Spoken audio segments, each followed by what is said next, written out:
Merci bien, je suis Nguessan Kofi Georges, chargé de durabilité au niveau de la Société coopérative équitable du Bandama. Ce matin, je vous ai dit que la Société coopérative équitable du Bandama, c'est la toute première coopérative à s'engager dans la production biologique du cacao. Et ça a commencé en 2016. Vous êtes d'accord avec moi que quand on est dans un pays où toute la production est basée sur du chimique et qu'on veut faire du bio, ça va être difficile pour qu'on ait les intrants, notamment les engrais et puis les insecticides. Alors, comment on va arriver à régler ce problème? Nous avions au départ un partenaire, Inades Formation, qui va essayer de faire des formations sur des préparations à l'aide de plantes. Mais ça ne va pas servir à grand chose.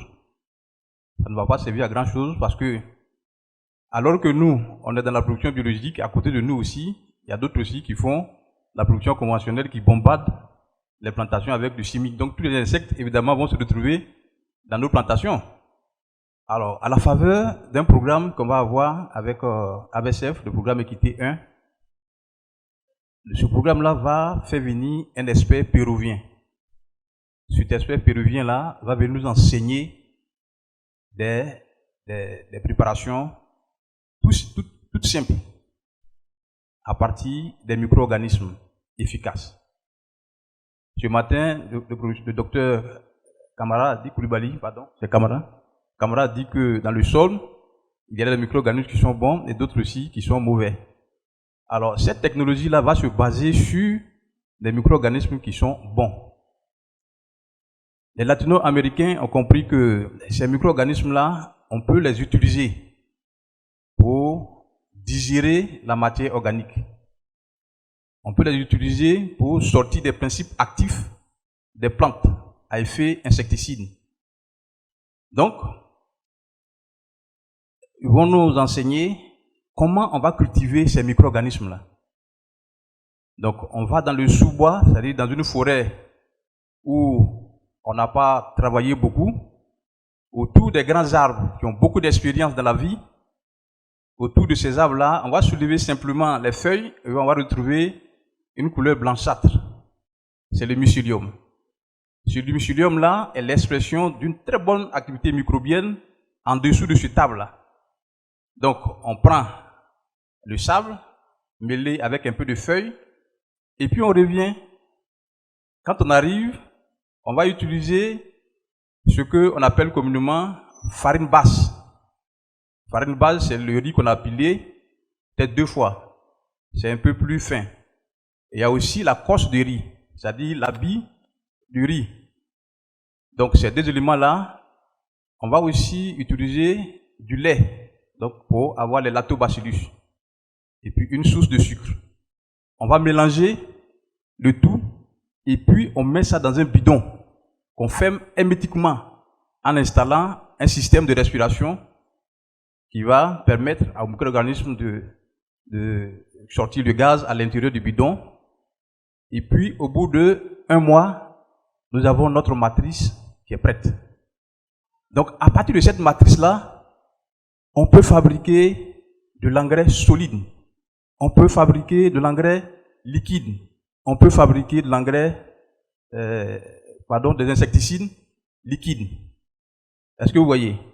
Alors, un des biofertilisants que nous fabriquons, c'est ce qu'on appelle communément le bokashi. Le bokashi, c'est un compost. Ordinairement, le compost va vous faire 3 à 4 mois de maturation. Mais ce compost-là, vous avez 2 semaines déjà, vous pouvez commencer déjà à l'utiliser en cacaoculture, tout comme en maraîchage. Alors, comment on va fabriquer ce bokashi-là? On a nos micro-organismes efficaces. Parce qu'au bout de 1 mois, on s'est dit que les pathogènes ont disparu dans le bidon. Et que tout ce qui est à l'intérieur de ce bidon-là n'est rien d'autre que des micro-organismes qui sont bons, efficaces, comme M. Kamara l'a dit. Donc, on va utiliser la matière organique. Ça peut être du biochar, de charbon. Le charbon vert, ce qu'on appelle charbon vert. C'est peut-être la coche de riz qu'on va brûler dans un carbonisateur. Et puis, on a un charbon. On va utiliser les coques de cabosse. on va amener les producteurs à piétiner les coques de cabosse là. On va utiliser la fiente de volaille. Et on va aussi utiliser la cendre. La cendre, ça peut être aussi la cendre de balles de riz ou la cendre des os des bœufs. Voilà. On va ajouter du sucre, plus les micro-organismes, et on va mélanger. On met dans des sacs, et puis on laisse la fermentation pendant 2 semaines. Vous avez un engrais qui est vraiment très très bon, un engrais qu'on appelle engrais stateur. Parce que lorsque vous l'emportez au pied de l'arbre, vous avez 2 mois pour avoir déjà les résultats. 2 mois, vous avez déjà les résultats. Et au départ, quand on travaillait avec ces engrais-là, beaucoup doutaient de son efficacité. Et ça va susciter une recherche-action qui va être menée par l'IRD, INADES Formation, Camaillé et la SEB, notre coopérative. Il y avait une doctorante de l'IRD qui venait de la France et qui venait collecter les données chaque année. Et le test, on l'a fait à Camaillé et chez nous. Les résultats sont là. Si vous voulez, après, on pourrait vous partager ces résultats-là. Mais ici aussi, en Côte d'Ivoire, on a aussi des étudiants qui sont venus voir comment ça fonctionne. Des étudiants de l'INP, HB, Yamoussoukro, des étudiants de master sont venus, des étudiants de l'université Lourion-Guédé également de Daloa ont également fait des tests. Je pense qu'en ce moment même, il y a une doctorante de Lourion-Guédé qui travaille sur le bokashi et puis les biofertilisants liquides. Alors, pour ce qui est des insecticides, naturellement, les plantes que nous utilisons pour nous soigner contiennent des molécules qu'on peut sortir en faisant bouillir. Mais nous, on ne va pas faire bouillir. Nous utilisons ces micro-organismes-là pour sortir ces médicaments qui sont dans ces plantes-là. Et nous les mettons dans une solution aqueuse que nous appliquons sur les feuilles, sur le sol. Et ça donne des résultats vraiment très très intéressants. Nous, chez nous, au niveau de la SEB, le rendement moyen, c'est 1,5 tonne à l'hectare. Vous pouvez passer là, si vous êtes de passage pour Yamoussoukro, c'est au niveau de Nzianois. Quand vous êtes à Nzianois, vous nous appelez, on peut rapidement aller vous montrer une plantation qui n'a pas reçu de produits chimiques depuis plus de, depuis 2016 jusqu'à maintenant. Vous imaginez combien d'années ça fait. C'est pour dire que c'est possible qu'on fasse du cacao biologique et qu'on fasse également du maraîchage biologique. Mais il faut aussi dire que les résultats, les retombées de cette façon de faire-là peuvent s'apprécier à différents niveaux. Au niveau de l'environnement, c'est que en utilisant les coques de cabosse dans les plantations, on lutte contre les endroits où les insectes peuvent aller se cacher. Donc du coup, on fait une lutte biologique contre les ravageurs des cultures. Quand on prend la cendre et puis les déchets de ménage dans les villages, dans les campements, ça crée un cadre de vie sain. Autour des campements, il n'y a plus de dépôts d'ordures parce que tout est valorisé. Et ce que vous devez retenir, c'est que tous ces déchets-là ne sont que la ration de vos sols.